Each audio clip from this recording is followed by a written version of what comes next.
안녕하십니까. 신의균 군사TV 디펜스 브리핑입니다. 자, 오늘도 아주 중요한 군사 무기 관련 소식 보겠습니다. 자, 북한의 군사력 증강이 정말 심상치 않습니다. 자, 지난주에 북한의 핵 잠수함이 등장했죠. 핵 추진 잠수함. 당연히 여기에는 북한의 핵 탑재 SLBM이 들어가는 정도의 거대한 핵 잠수함이 공개되었습니다. 바다에서는 핵미사일로 우리를 위협하는데, 자, 그리고 하늘에서 우리 대한민국의 강점이라고 할 수 있는 이 제공권, 그 제공권을 위협하는 중대한 무기가 등장했습니다. 바로 조기경보 통제기인데, 조기경보 통제기 북한이 만들고 있다라는 거 이미 밝혀진 사실인데, 그게 이제 다 만들어진 것 같아요. 정말 우려스러운데 어떤 상황인지 보도록 하겠습니다. 5가지 단신 먼저 보겠습니다. 튀르키예는 잠대한 미사일인 아트마카 발사 실험에 성공했다라는 소식에서부터, 우크라이나는 사거리 1000km 미사일로 러시아 본토를 첫 번째로 타격했다라는 소식까지 보겠습니다. 첫 번째입니다. 튀르키예가 미국산 하푼 대한미사일을 대체하는 차세대 대한미사일로 자국은 물론 나토 각국이 제안 중인 아트마카가 수중 발사 실험에 성공했습니다. 이로써 이 미사일은 함대함, 지대함, 공대함, 잠대함 모든 유형의 라인업을 갖추게 됐는데요. 튀르키예 무기 개발에 정말 많은 돈을 쏟아붓고 있는 것 같습니다. 프랑스가 우크라이나에 공여하기로 한 10세대의 미라지 2005 전투기 외에 추가 전투기 공여를 추진 중이라고 밝혔습니다. 제3국의 미라지 2000을 프랑스가 인수해 우크라이나에 공여하는 방식인데, UAE가 퇴역시킬 준비를 하고 있는 미라지 2009이 유력하다는 전망입니다. 러시아가 헤르손시티 남쪽에 병력과 장비를 집결시키고 헤르손 공세를 준비하고 있다는 우려가 커지고 있는 가운데, 우크라이나가 러시아군이 헤르손 공세에 사용할 가능성이 있는 교량을 공습해 파괴했습니다. 프랑스제 AASM 유도폭탄이 사용되는데, 이번 공습으로 러시아군의 헤르손 도하 작전은 당분간 어려워지게 되었습니다. 아프리카 동부 국가인 에리트리아가 에티오피아와 전쟁에 나설 가능성이 크다는 경고들이 쏟아지고 있습니다. 에티오피아는 나일강 상류 댐 건설 문제를 놓고 이집트와 대립해온 국가인데요. 전쟁이 발발하면 이집트의 대대적인 군사 개입이 현실화될 것이라는 우려가 확산되고 있습니다.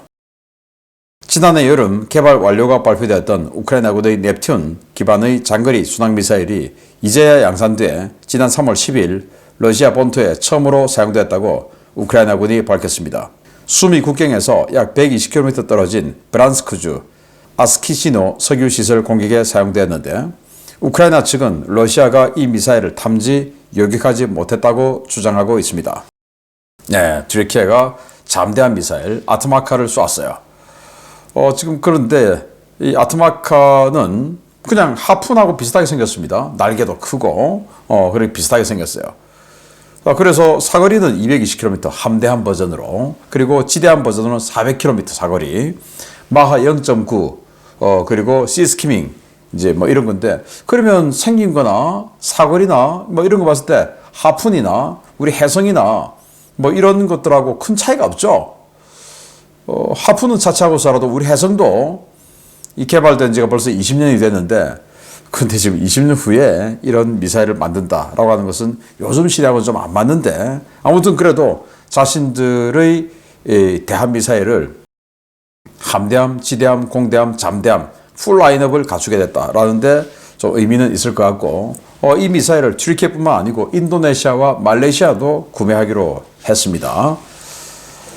자, 프랑스가 미라지 2005 전투기 10세대를 우크라이나에 주기로 했죠. 그 중에 지금 몇 대는 가 있는데, 10세대 너무 적으니까 프랑스가 다른 나라에서 퇴역하는 미라지 2000 전투기를 프랑스가 사서 그걸 우크라이나에 주겠다라고 하는데, 그럼 다른 나라 어디냐? 보니까 아마 UAE가 아닌가라고 생각되는데, 지금 현재 UAE는 67대의 미라지 2009 버전을 가지고 있어요. 그리고 상태도 상당히 좋다고 합니다.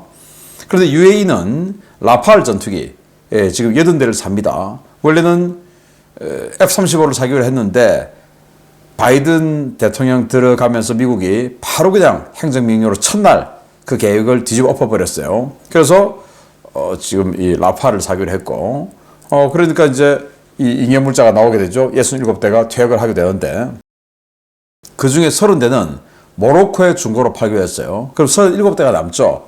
그 37대 남는 거, 그 중에 상당수를 이제 프랑스가 사서 우크라이나에 전달해 주기로 했다라는 건데, 뭐 당장 될 건 아니고, 뭐 몇 년 걸리는 사업이 아닌가 생각됩니다. 네, 동영상 보시면요. 자, 뭔가 날아가서 뻥! 터뜨리는데, 네. 지금 양차선으로 지금 다리가 있죠. 그 중에 이쪽, 차선은 상판 2개가 내려앉았고, 반대쪽 차선은 상판 하나가 내려앉았습니다. 이게 프랑스가 전달해준 프랑스판 제담이라고 할 수 있는 AASM 해머, 그 해머 폭탄으로 이렇게 폭파시켜버렸는데, 여기가 헤르손 남쪽에서 헤르손 북쪽으로 가는 다리예요. 그런데 지금 헤르손 남쪽에서 북쪽인 헤르손 시티 그쪽으로 러시아가 대규모 상륙작전을 감행할 것이다. 이렇게 관측이 되고 있는 가운데 그 상륙작전을 못하게 중요한 교통로인 다리를 끊어버렸어요. 아마도 지금 뭐 휴전이 되면 이제 뭐 남쪽은 포기한다 라는 선이 아닌가. 그전에는 이 남쪽 헤르손도 회복한다 이런 게 목표였지 않겠습니까? 그래서 다리를 놔뒀는데 이제 휴전되면 뭐 지금 뭐 이 전선에서 그냥 바로 그냥 선거버리도 되니까 휴전선을. 그럼 뭐 통행이 필요하냐. 이래서 또 러시아군이 넘어온 것도 맞고 해서 파괴를 시켜버린 것 같습니다. 정밀 유도 폭탄 한 발로 그냥 다리 끊어버리네요. 자, 에리트리아 그리고 이집트 그리고는 이제 에티오피아와 전쟁을 준비 중인데 지금 화면에 보고 계시는 이 군대는 에티오피아 군대입니다. 에티오피아 6.25 때 우리나라에 참전했었죠. 그러면 그 에티오피아와 지금 에티오피아는 같냐? 다릅니다. 그때 당시에 참전했던 에티오피아는 왕국이에요, 왕국. 그런데 지금 있는 이 에티오피아는 그 왕국을 뒤집어 엎어버리고 지금 이 독재국가를 만든 빨갱이들입니다. 당시 공산 반군이었고 그걸 뒤집어 엎어버렸죠. 그래서 6.25 참전했던 그 참전 용사들은 굉장히 비참하게 지금 살고 있다고 합니다. 그래서 에티오피아, 과거 우리나라 참전했으니까, 지금 뭐 잘해줘야지. 그 정권이 아니다라는 걸 미리 알려드리고요. 자, 이 에티오피아는 원래 이렇게 바다가 있었어요. 그런데 에리트리아가 독립을 하면서 바다가 사라졌어요. 그 바다가 없어요. 바다가 없으니까 무역이 안 되는 거죠. 그래서 이 소말리아가 있지 않습니까? 소말리아가 있는데 이 소말리아 북쪽 이 지역을 이제 소말리랜드라고 해서 따로 독립을 하려고 해요. 그걸 에티오피아는 독립 인정해주고 독립 인정해준 대가로 여기에 항구를 하나 확보를 하는 그 심산을 가지고 있습니다. 그걸 이제 에리트리아는 싫어하죠.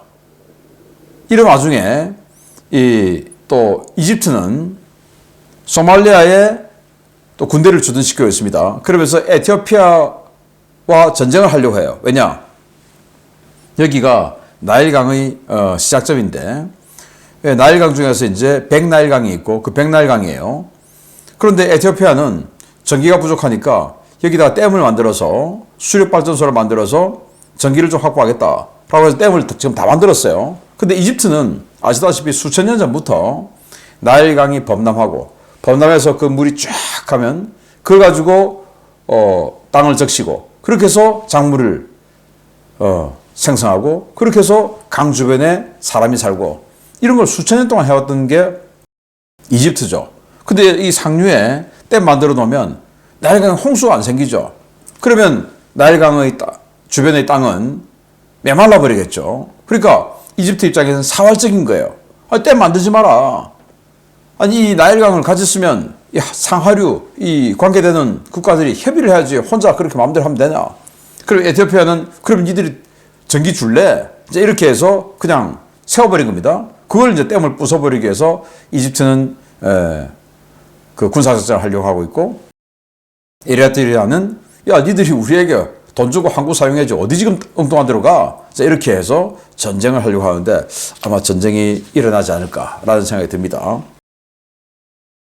자, 우크라이나는 넵튠 대한 미사일을 가지고 지대지 미사일, 장거리 지대지 미사일을 만들었어요. 1000km짜리. 그거 가지고 이제 지금 동영상 보시면 첫 번째로 러시아 본토를 타격했는데 120km 떨어진 데입니다. 여기를 타격했는데 1000km짜리 가지고 120km를 타격했다. 뭐 일단 뭐 첫 번째 시범이니까 아마 그렇게 단거리를 타격한 것 같은데 우크라이나의 발표에 따르면 우리가 이렇게 때렸는데 지금 러시아가 A-50 조기 경보기를 지난주부터 다시 배치하기 시작했어요. 근데 A-50이 있는데도 우리 미사일을 못 봤다. 이렇게 우크라이나는 주장하고 있습니다.